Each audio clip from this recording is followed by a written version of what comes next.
حضور صلی اللہ علیہ وآلہ وسلم کا ایسے صحابی کو دعوت دینا جن کا نام نہیں بیان کیا گیا۔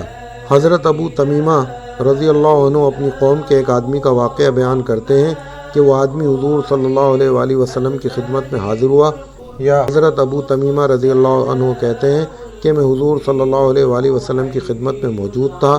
وہاں ایک آدمی آیا اور اس آدمی نے پوچھا کہ آپ صلی اللہ علیہ وآلہ وسلم اللہ کے رسول ہیں، یا یہ پوچھا کہ آپ محمد صلی اللہ علیہ وآلہ وسلم ہیں؟ حضور صلی اللہ علیہ وآلہ وسلم نے فرمایا ہاں۔ پھر اس نے پوچھا کہ آپ صلی اللہ علیہ وآلہ وسلم کس کو پکارتے ہیں؟ حضور صلی اللہ علیہ وآلہ وسلم نے فرمایا اکیلے اللہ عز و جل کو پکارتا ہوں، جس کی صفت یہ ہے کہ جب تم کو کوئی نقصان پہنچے اور تم اس کو پکارو تو وہ تمہارے نقصان کو دور کر دے، اور جب تم پر قحط سالی آ جائے اور تم اس کو پکارو تو وہ تمہارے لیے غلہ اگا دے، اور جب تم چٹیل میدان میں ہو اور تمہاری سواری گم ہو جائے اور تم اس کو پکارو تو وہ تمہاری سواری تمہیں واپس کر دے۔ یہ بات سن کر وہ آدمی فوراً مسلمان ہو گیا۔ پھر اس نے عرض کیا یا رسول اللہ مجھے کچھ وصیت فرمائیں۔ حضور صلی اللہ علیہ وآلہ وسلم نے فرمایا کسی چیز کو کبھی گالی نہ دینا۔ حکم راوی کو شک ہوا کہ اس موقع پر حضور صلی اللہ علیہ وآلہ وسلم نے شیئن فرمایا یا احدن فرمایا، مطلب دونوں کا ایک ہی ہے۔ وہ صاحب کہتے ہیں کہ حضور صلی اللہ علیہ وآلہ وسلم کے وصیت فرمانے کے بعد میں نے آج تک کبھی کسی اونٹ یا کسی بکری کو بھی گالی نہیں دی۔ حضور صلی اللہ علیہ وآلہ وسلم کا حضرت معاویہ بن حیدر رضی اللہ عنہ کو دعوت دینا۔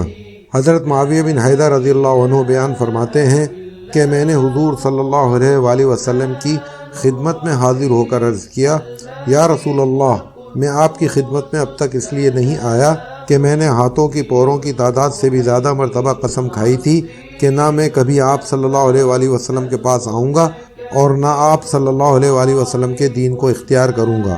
اور حضرت معاویہ رضی اللہ عنہ نے یہ فرماتے ہوئے دونوں ہاتھوں کو ایک دوسرے پر رکھتے ہوئے پوروں کی تعداد کی طرف اشارہ فرمایا، لیکن اب اللہ تعالیٰ مجھے آپ کے پاس لے ہی آیا ہے تو میں آپ کی خدمت میں حاضر ہوا ہوں، اور میری حالت یہ ہے کہ میرے پاس تھوڑا سا علم ہے۔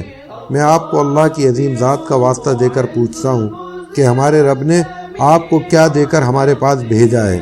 حضور صلی اللہ علیہ وآلہ وسلم نے فرمایا دین اسلام دے کر بھیجا ہے۔ حضرت معاویہ رضی اللہ عنہ نے پوچھا دین اسلام کیا ہے؟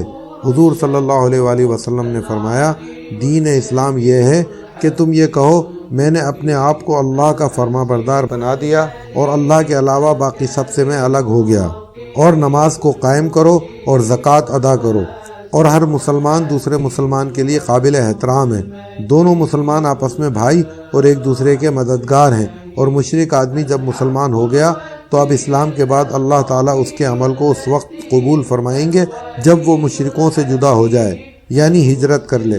مجھے کیا ضرورت تھی کہ میں تمہاری کمر پکڑ کر تم لوگوں کو جہنم کی آگ سے بچاؤں، مگر سنو بات یہ ہے کہ میرا رب مجھے بلائے گا اور مجھ سے پوچھے گا کیا میرا دین تو نے میرے بندوں تک پہنچا دیا تھا؟ تو میں عرض کر سکوں گا اے میرے رب ہاں میں نے پہنچا دیا تھا۔ غور سے سنو، تم میں سے جو یہاں حاضر ہیں وہ غائبین تک میرا دین پہنچائیں۔ غور سے سنو، تمہیں قیامت کے دن اللہ کے سامنے اس حال میں بلایا جائے گا کہ تمہارے منہ بند کیے ہوئے ہوں گے، یعنی تم بات نہیں کر سکو گے، اور سب سے پہلے ہر آدمی کی ران اور ہتھیلی اس کے اعمال کی خبر دے گی۔ حضرت معاویہ رضی اللہ عنہ فرماتے ہیں میں نے کہا یا رسول اللہ صلی اللہ علیہ وآلہ وسلم یہی ہمارا دین ہے؟